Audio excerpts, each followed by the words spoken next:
Hey everyone!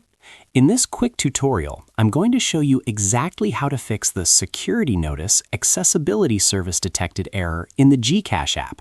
So if GCash won't let you log in because of this warning, just follow along step by step and we'll fix it together. All right, let's dive in. First, open the Settings app on your Android phone. Scroll down and look for Accessibility.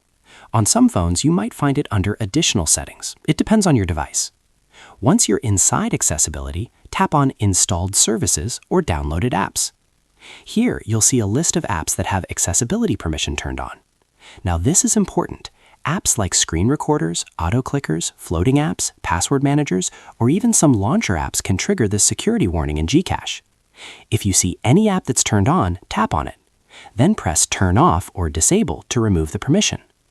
Go back and make sure all unnecessary accessibility services are disabled. After that, restart your phone. This step is very important because it refreshes your system and helps remove the detection completely. Once your phone turns back on, open the GCash app again. The security notice should now be gone, and you should be able to log in normally. And that's it. That's how you fix the accessibility service detected error on GCash and get your GCash working again. If this helped you, don't forget to like the video and subscribe for more quick and easy tutorials.